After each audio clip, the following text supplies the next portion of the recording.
Welcome to భక్తివం channel. ఈ వీడియోలో ఇంటి గుమ్మాన్ని ఎందుకు పూజిస్తారు, వాస్తుశాస్త్రం ఏమి చెబుతుందో తెలుసుకుందామా? హిందూ మతం విభిన్న సాంప్రదాయాలు, ఆచారాలకు నెలవు.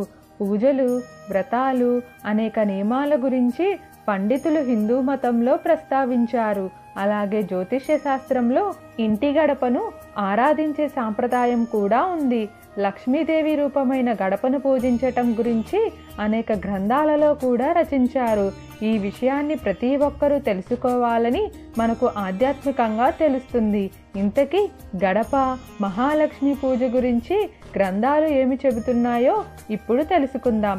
ఇంటిని నిర్మించేటప్పుడు ప్రధాన ద్వారం వద్ద తప్పనిసరిగా ప్రవేశాన్ని ఏర్పాటు చేయాలని వాస్తు, జ్యోతిష్య శాస్త్రంలో చెబుతున్నారు.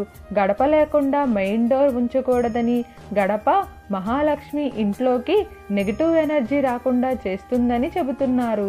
గడపను ఆరాధించటం హిందూ సాంప్రదాయంలో ఒక భాగం. అయితే గడపకు అసలు ఎందుకు పూజలు చేయాలి, ఎలాంటి ఫలితాలు కలుగుతాయో ఇప్పుడు తెలుసుకుందాం. వాస్తుశాస్త్ర ప్రకారం రాహువు ఇంటి గుమ్మంలో నివసిస్తాడు. అందుకే ద్వారాన్ని పూజించటం వల్ల రాహువు నుంచి కలిగే చెడు ప్రభావాలు తగ్గిపోతాయని, ఇంటిలో సానుకూలత పెరుగుతుందని నమ్ముతారు. అలాగే ద్వారాన్ని లక్ష్మీదేవి ఆగమనానికి ప్రవేశ ద్వారంగా పరిగణిస్తారు. అందుకే గడపకి పూజ చేయాలనే నిబంధన గ్రంథాలలో ఉంది.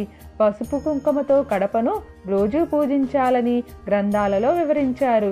ప్రతిరోజు సాధ్యం కాకపోతే వారానికి ఒకసారి ప్రతి పండగ రోజున ద్వారాన్ని పూజించాలి. ప్రతిరోజు గుమ్మాన్ని శుభ్రపరిచి దానిపై నీళ్లు చల్లి గుమ్మానికి పూజ చేయటం ద్వారా లక్ష్మీదేవి ప్రసన్నురాలై ఇంటికి చేరుకుంటుందని చెబుతున్నారు. అంతేకాకుండా ద్వార పూజ ఇంటిలో ఆనందం, శ్రేయస్సును కలిగించి ఆర్థిక పరిస్థితిని మెరుగుపరుస్తుందని చెబుతారు.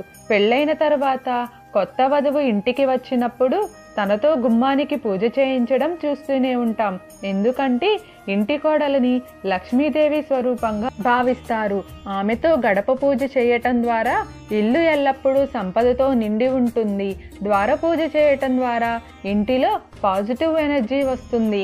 అలాగే అన్ని గ్రహాలు శాంతిస్తాయని, ఇంటిలోని వాస్తు దోషాలు కూడా తొలగిపోతాయి. మత విశ్వాసాల ప్రకారం ప్రతిరోజు గుమ్మాన్ని శుభ్రం చేసి దానిపై గంగాజలం చల్లాలి.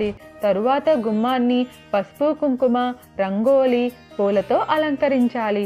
తర్వాత రోజు ఉదయం లేదా సాయంత్రం కుంకుమ పెట్టి దాని ముందు నెయ్యి లేదా నువ్వుల నూనెతో దీపం వెలిగించాలి. దీపం వెలిగించిన తరువాత లక్ష్మీదేవిని ప్రార్థించాలి. ఇలా చేయటం వల్ల సంపదలకు అధిదేవత అయిన లక్ష్మీదేవి ఇంటికి చేరుతుంది. దీనితో పాటు ఇంటిలో ఆనందం, శ్రేయస్సు కలుగుతాయి. మీకు ఏమైనా సందేహాలు ఉంటే దయచేసి కామెంట్ సెక్షన్లో తెలియజేయండి.